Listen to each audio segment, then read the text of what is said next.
And when I looked into your eyes that night, everything else faded: the palace, the bloodshed, the threats, the trembling voices of the men who dared to defy me. None of it mattered in that moment. You were sitting there by the window, the silver glow of the moon wrapping itself around you like a cloak, making you look ethereal, almost untouchable. My chest tightened as I watched you, because no matter how many times I see you, the feeling is always the same: overwhelming, consuming, breathtaking. My baby, I decided it for you, and every time my gaze falls upon you, I am reminded why. I crossed the room slowly, silently, like a predator afraid to startle its most precious prey. My cloak fell to the floor without a sound as I knelt before you, not caring that my knees met the cold stone tiles. The world would call it undignified for a prince to kneel, but they will never understand that before you, I must kneel. You are not merely a part of my life, you are the axis upon which my very existence spins. My baby, I decided it for you, and in doing so, I chose to lay all my crowns and titles at your feet. Your fingers reached out, brushing through my hair, a soft touch that undid me completely. My breath caught, my body trembling as if that simple gesture held more power than any weapon ever forged. I took your hand and pressed it against my cheek, closing my eyes, savoring the warmth of you. You don't need to worry, you whispered softly, concern lacing your voice. I know you've been busy, but you seem tired. We can leave this palace, if it's too much. Those words nearly broke me. Live. As if I could ever let you step outside these walls unwarded, as if I could bear the thought of you walking into a world filled with people who would dare to look at you, to covet what is mine.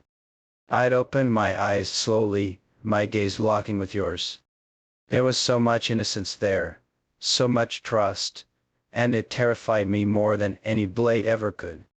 Why, baby, I decided it for you, and the very idea of anyone harming you, of you ever leaving my side, filled me with a darkness I could barely contain. I took both your hands in mine, holding them tightly as though by sheer force of will I could fuse our souls together. You don't understand, I said quietly, my voice trembling with emotion. There is no world outside these walls that deserves you. There is no life beyond this one that can keep you safe.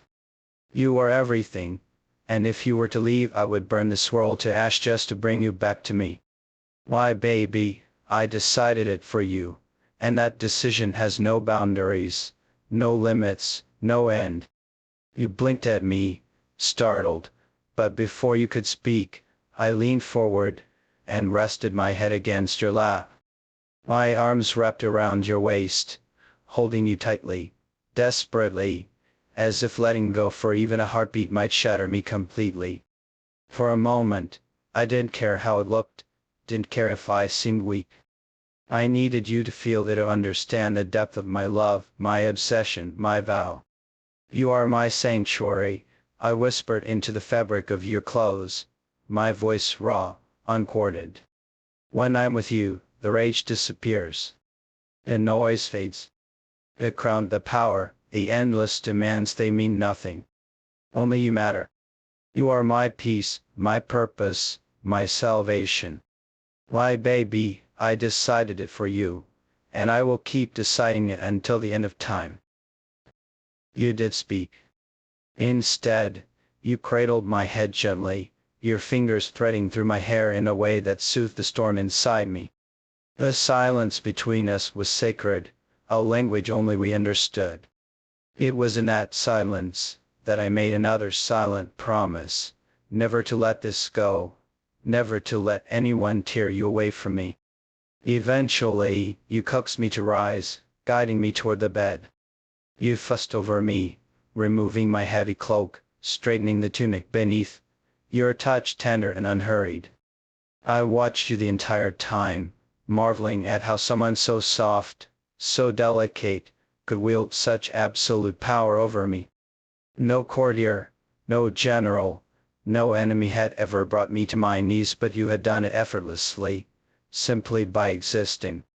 When you lay down beside me, your head resting on my chest, I wrapped my arms around you and held you close. The scent of your hair, the warmth of your body, the steady rhythm of your heartbeat, all of it anchored me in a way nothing else could. Why, baby, I decided it for you, and lying there with you in my arms, I knew with absolute certainty that there was nothing I wouldn't do to protect this moment, to protect you.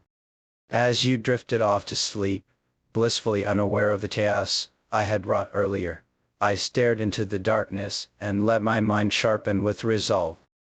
It would never touch you. It would never speak of you. It would never even think of you again. I would make certain of it. And if I had to raise kingdoms, drown empires, and turn this very palace into a grave for anyone who dared to threaten what was mine, so be it. Why, baby, I decided it for.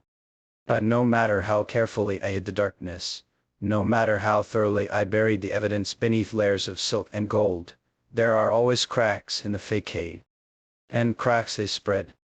It began subtly, like the faintest whisper at the edges of my kingdom's perfect harmony.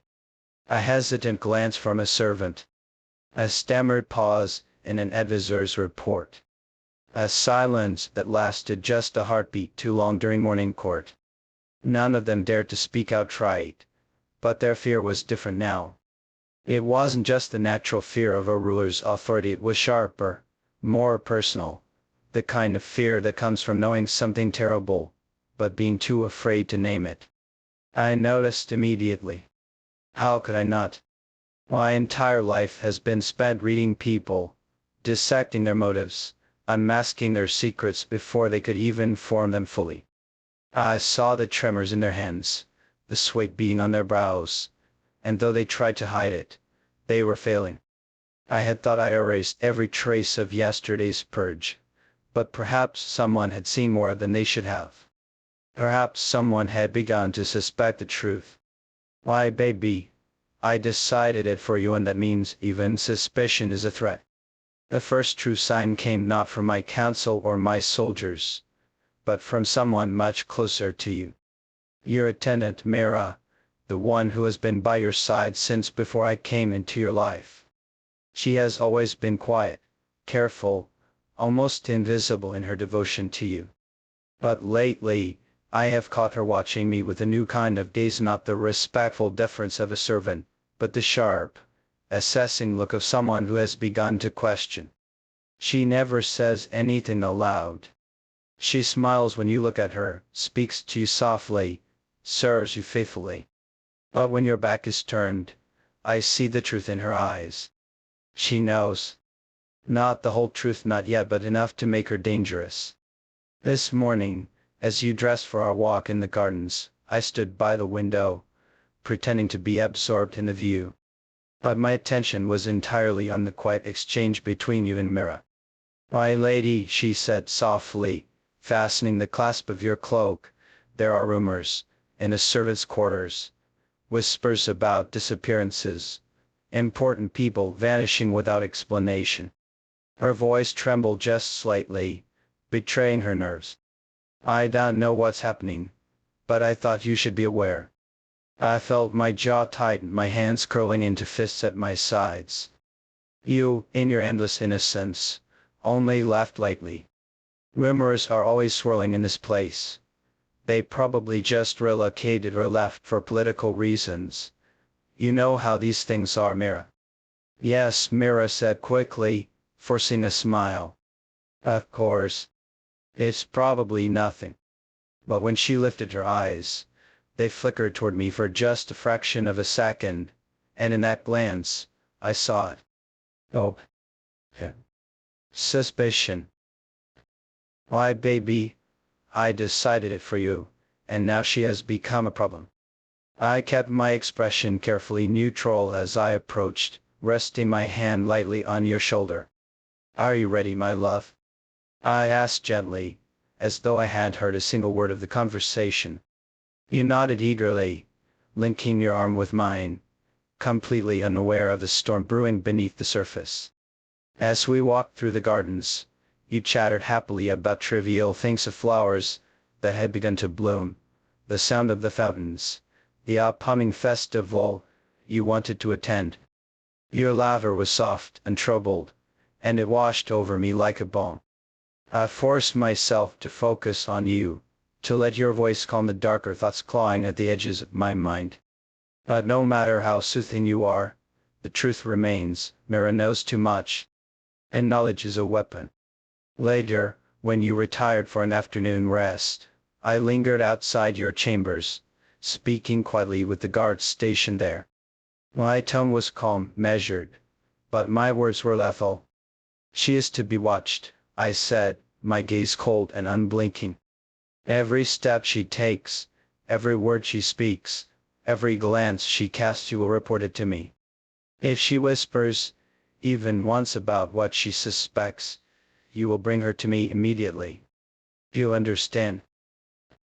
The guard swallowed hard and nodded. Yes, Your Highness.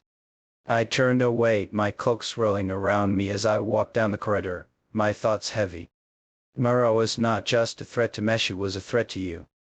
If she told you what she suspected, if she planted even the smallest seed of doubt in your heart, it could shatter everything. You trust me completely now. You see me as your protector, your anchor, your unshakable constant. Why, baby, I decided it for you, and I will not allow anyone to change that, not even someone you care for deeply. The irony is not lost on me. I do not want to hurt her. I know she has served you faithfully for years, that she genuinely loves you in her own way. But love, even hers, is dangerous if it stands in opposition to mine. I have destroyed entire bloodline.